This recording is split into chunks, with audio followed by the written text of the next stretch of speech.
বিএনপির বড় একটি সমাবেশ আমরা দেখতে পাচ্ছি।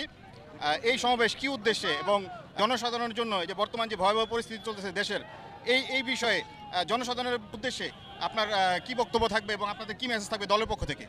আজকে 25 ফেব্রুয়ারি দেশে নিত্য প্রয়োজনীয় দ্রব্য সামগ্রীর ঊর্ধ্বগতি রোধ, আওয়ামী ফ্যাসিস্টদের যেই তাবেদাররা বাংলাদেশে এখনও রয়েছে তাদের যে নৈরাজ্য হচ্ছে সে তার প্রতিবাদে এবং দেশের অবনতি হওয়া আইনশৃঙ্খলা পরিস্থিতি উন্নতির দাবিতে এবং একটি সুষ্ঠু নিরপেক্ষ সার্বজনীন নির্বাচনের রোডম্যাপ ঘোষণার দাবিতে আজকে নারায়ণগঞ্জে জেলা বিএনপির এই জনসমাবেশটি সেটি কেন্দ্র ঘোষিত একটি কর্মসূচি। সারা বাংলাদেশে বিএনপি এই 4টি দাবিতে সহ আর বিভিন্ন জনদাবিতে বিভিন্ন জেলা এবং মহানগরগুলোতে সভা সমাবেশ করছে। আমরা আশা করছি আমরা যে এই দীর্ঘ 17 বছরে যে এই ফ্যাসিজমের যে সরকার ছিল বাংলাদেশে, সেই সরকার রাষ্ট্রের প্রতিটি ক্ষেত্রে আইনশৃঙ্খলা বাহিনী থেকে শুরু করে বিচার ব্যবস্থা থেকে শুরু করে প্রতিটি ক্ষেত্রে যে দুর্নীতি করেছে সেটি একসময় মিডিয়ার স্বাধীনতা ছিল না যে প্রচার করার সঠিক তথ্য অনুযায়ী। আমি মনে করি যে রাষ্ট্রের যে আইনশৃঙ্খলা পরিস্থিতি অবনতি সেটা আজকের না, সেটা বিগত 17 বছর ধরেই ছিল,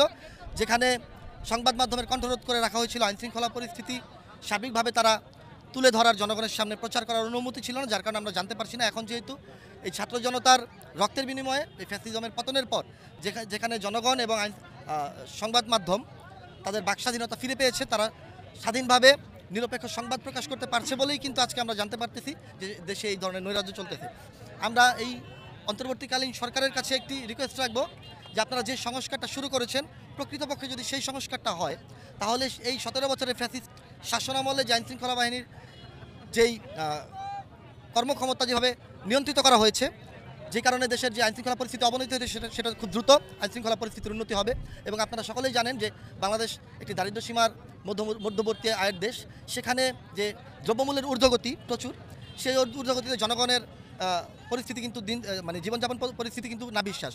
আমরা দ্রুতই এই সরকারকে অনুরোধ করব যে একটি সঠিক মনিটরিং সেল গঠনের মাধ্যমে দ্রব্যমূল্যের যে সিন্ডিকেটের যে নিয়ন্ত্রণ সেটাকে যাতে নিয়ন্ত্রণ করা যায়। আর আরেকটা জিনিস যেটা আমাদের মুখ্য উদ্দেশ্য এবং মুখ্য এজেন্ডা সারা বাংলাদেশে যে জনসভাগুলো হচ্ছে জনসম্পৃক্ততা তৈরি করে একটি দ্রুত জনগণের ভোটে জনগণের ম্যান্ডেটে যাতে একটি নির্বাচিত সরকার এই রাষ্ট্র পরিচালনায় আসতে পারে এবং প্রয়োজনীয় সংস্কারে যেহেতু অন্তর্বর্তীকালীন সরকারের কার্যাবলীর কিছু কর্মক্ষমতার কিছু সীমাবদ্ধতা রয়েছে, যেটি নির্বাচিত সরকারের রয়েছে, সেই সক্ষমতা কিন্তু এই অনির্বাচিত উপদেষ্টা মণ্ডলীর সরকারের নেই।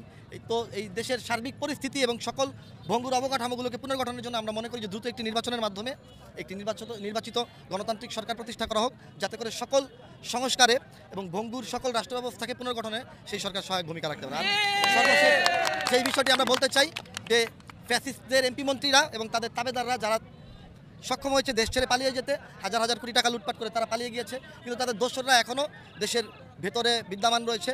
তারা দেশের শান্তি শৃঙ্খলা নষ্টে এবং এই সরকারের ভাবমূর্তি নষ্ট করে বহির্বিশ্বে বাংলাদেশের যেই সুনামকে আছে সেটাকে ক্ষুণ্ণ করার একটি অপচেষ্টায় লিপ্ত রয়েছে।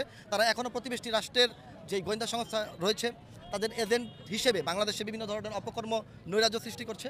আমরা এই সরকারের নিকট অনুরোধ রাখবো যে আইনশৃঙ্খলা বাহিনীকে আরও বেশি কার্যক্ষম এবং সক্ষম করে দ্রুত এই ফ্যাসিস্টদের যেই তাবেদাররা বাংলাদেশে এখনও রয়েছে যারা নৈরাজ্য সৃষ্টি করছে তাদের বিরুদ্ধে আইনানুগ ব্যবস্থা। ধন্যবাদ।